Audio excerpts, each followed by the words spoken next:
I will not leave you orphans, says the Lord. I will come back to you, and your hearts will rejoice. Blessed Friday, Thursday, everyone. We praise and thank you, dear God, for the gift of today, the gift of family, of community, of belongingness. And today we are still in the sixth week of Easter. And in the gospel of today, Jesus said to his disciples, "A little while, and you will no longer see me. And again a little while later, and you will see me." What does this mean? A little while, and you will not see me. And again, a little while, and you will see me. Confusing ba? Mamayang konti, hindi mo ko makikita. At mamayang konti uli, makikita mo ako. Bakit? Bakit ganito ang mga salita ni Jesus ayon sa ating ebanghelyo ngayon? Because He's going back to the Father. But He is going to send someone, the advocate, ilang araw na natin pinag-uusapan yan, who will take care of us. Yung bang, kasi di ba sabi ko nga sa inyo, huwag nyo tanungin kung ano ibig sabihin, bakit merong tatlong persona. One God with three persons. Three persons in one God. God the Father, God the Son, and God the Holy Spirit. So pare-pareha sila. Iba-iba lang ng form. Iba-iba lang ng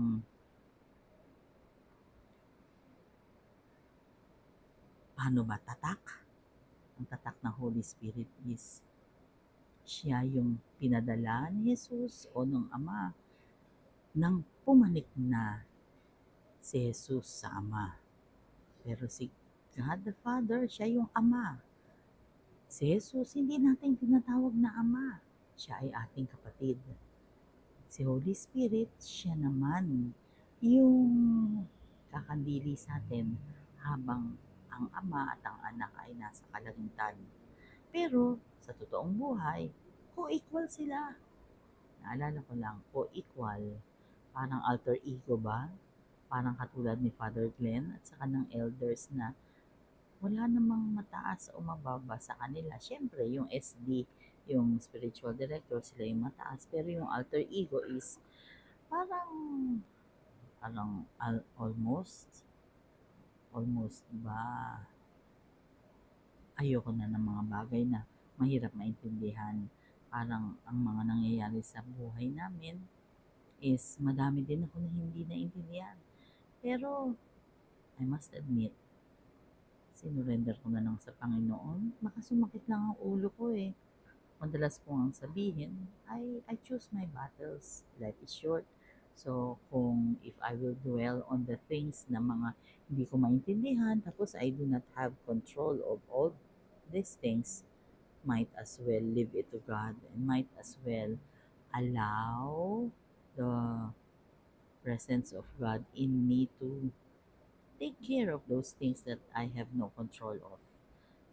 Nawa tayo ay maging ganun kasi mas magiging makabuluhan ng buhay kasi you think na lang of the things that meron kang control. Kagaya rin ng mga things na napakadami mong gagawin pero parang feeling mo, iniisip mo pa lang hindi mo na magagawa. Baka kailangan na ng leadership skill dyan. Baka kailangan mo na i-delegate or i-prioritize ang mga bagay-bagay. Hindi naman ako magaling sa lahat ng mga bagay na yan, pero I think as a leader, I can make things happen. I am like that. And I know my strengths. Kaya nga, lagi kong sinasabi, hindi ko to kaya kung wala ang patnubay ng Panginoon.